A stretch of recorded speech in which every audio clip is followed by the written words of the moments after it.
Hey, what's going on, everybody? This is Mark from Solo Games. Today we're going to talk about the dilution of product by Wizards. So what I mean by this topic is basically Wizards has this tendency to have a good idea, but basically in milking this good idea for way too long, over long periods of time, they dilute the crap out of it. And essentially the idea that used to be pretty good at the end becomes a very just terrible product, meaningless, things that nobody cares about anymore.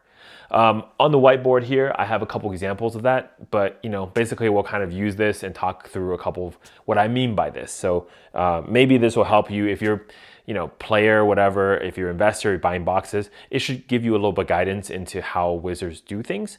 Could maybe help protect yourself in the future from potentially paying too much for a product that's really just not that great, right? So let's talk about what in general this looks like. So whether you're thinking about something like, if you're from, been playing Magic for a long time, the master sets, when they first released it, how epic it was to have a reprint set, but it wasn't just a reprint set, it was a reprint of high power level cards. So the draft environment is very dynamic, very fun, but also if you're just opening the cards for singles, the single cards are also really good. Just overall great set. Plus they started introducing the box topper idea and how beautiful those cards were to have a full frame foil that's high quality, didn't really bend. These are all amazing things with the master sets, right? And if you remember too, like little things like the cardboard of the master sets, much higher quality paper than other sets. So overall, really great. Now master sets over a period of time just kind of start tanking quality, both in the cards that they were putting inside the product, the amount of product they were printing, and in general, the like power level, the funness of a master set just started like being diluted towards the end where you have like iconic masters and people just really are not having a lot of fun with those specific master sets. Now, master sets did end on a very high note with Ultimate Masters.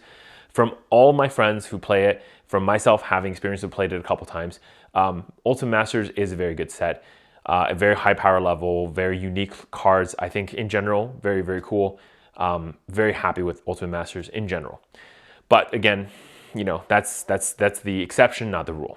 Now, you jump into other things, right? Like, for example, Jumpstart, Modern Horizons, Commander Legends. These are all sets where, really Wizards started with a new idea, something that's different, something that's unique. And it was really good. Like Jumpstart, for example, was on paper a product for new players because you take two decks, the two packs, you shuffle them together, and now you can play a game without really having to build any decks, without having to worry about mana, etc. That just kind of works.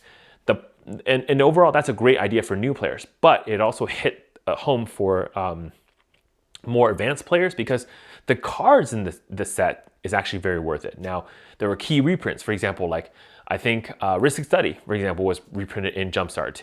And then you have other unique cards that were new in Jumpstart that are just very format defining. So these are all great things for the Jumpstart product line. But what happened to Jumpstart?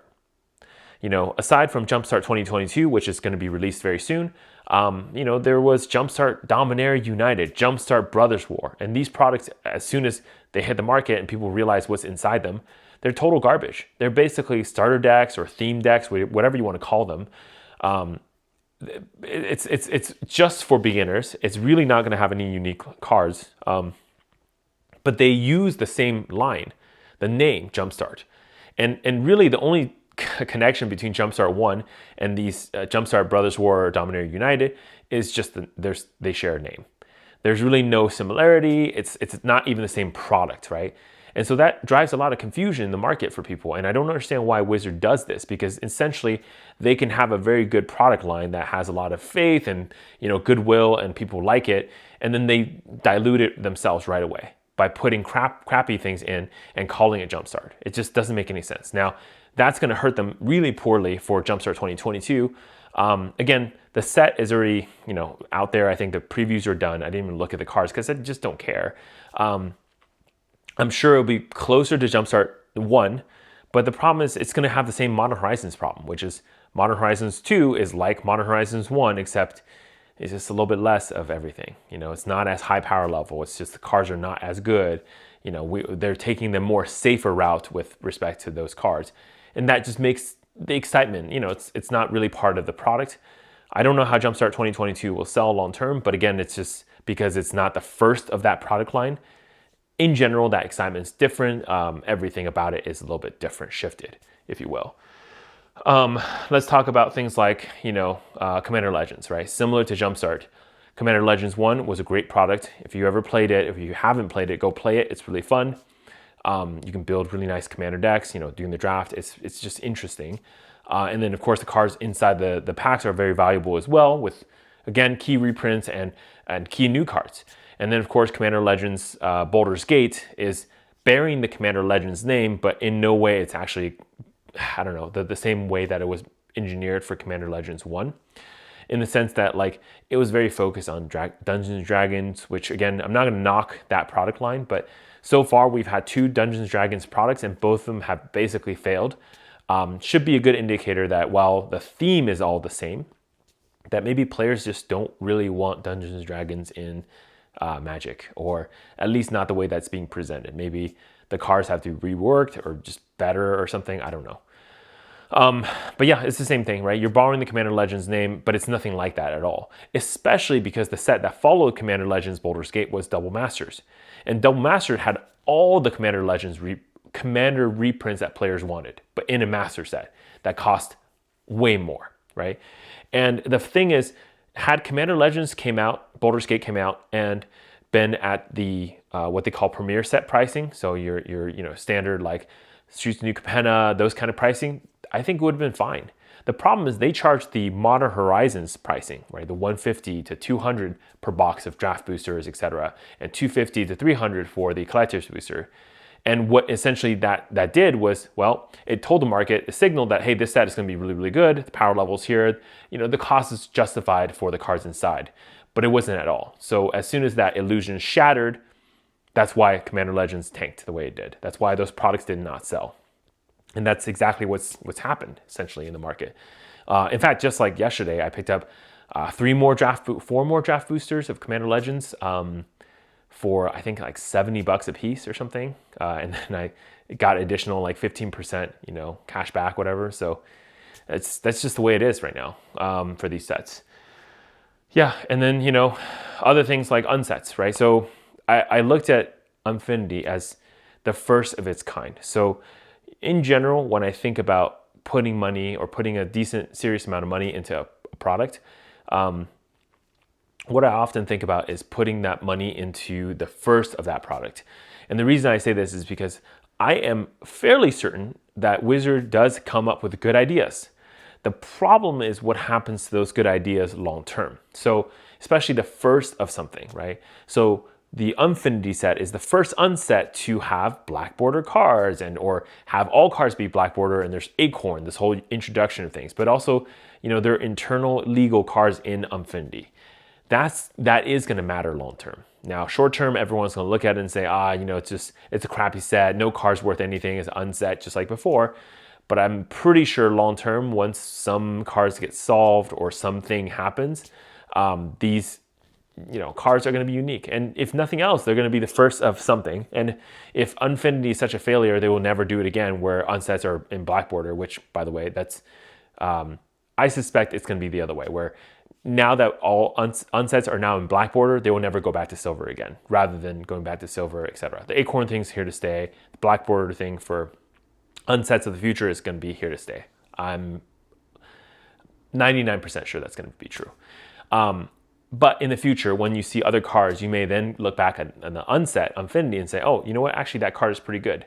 And so that's what's going to long-term drive up pricing for things like Unfinity, right?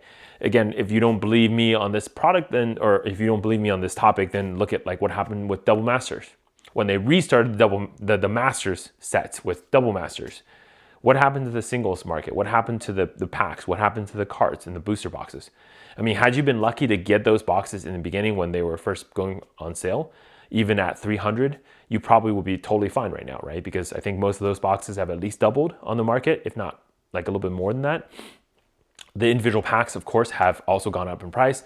So that's what happens. Whenever there's a first of a Wizards product, as long as the supply is decently controlled, like a master sets, and usually unsets have this too, where they don't really print too many because they don't expect a lot of people to play unsets. Unfinity might be a special animal, so we'll see long term what happens with it. I haven't seen any Amazon dumps on unsets Unfinity yet, so maybe that's a good sign, but maybe it's also because it's too early to tell, so we'll see what happens going into next year. But yeah, so I guess what I'm trying to tell you is Wizards does have good ideas, but they dilute these products over time. So strategically, if you're thinking about putting money down into a product and not wanting to lose money, my recommendation, if Wizard has a new idea of something, it's probably okay to put some money into that first set of that new idea. But as the time goes on, you really have to be careful and start adjusting. You can't, for example, buy Double Masters 2022 based on what you saw with Double Master 1, okay? So when Triple Masters inevitably comes to market, I would say probably okay to put some money into Triple Masters, the first set, but be cautious with second and third and fourth iterations of it, because again, it could be different. So speaking of this, what's the next version of this that's kind of interesting, right? Is probably going to be when the Lord of the Rings set releases next year. Now, Lord of the Rings is in a not so great spot because I personally think Amazon kind of screwed up their TV show and potentially screwed up the IP a little bit. Now, Wizards was trying to ride the coattails of Amazon's show and maybe season 2 and really kind of come in at a time when Lord of the Rings is at its highest. And so we'll see. Maybe season 2, Amazon fixes all the problems and the show is much better. Then definitely I can see a huge spike up with Wizards selling a product that is a Lord of the Rings product, especially for the viewers of that show, for just everyone else, obviously. But if the show tanks again, then it's going to be pretty much trouble for that set again as well. Especially if the set is more like a Commander Legends Baldur's Gate situation where it's just, again, diluted. It's not really that fun. We'll see, right? But anyways, that's all I have to say on this topic. WOTC dilutes products over time. So be careful with that. It kind of sucks, right? Because they do have good ideas, but for some reason they just can't keep the magic alive. And it's because I think they just do it too much. I think that's the core problem, is that every single time they have a good idea, they continuously do it until it becomes a bad idea. And I don't know why, or whoever internally is pushing for this. I don't know why they're doing that. Mark, Solo Games. See you next time.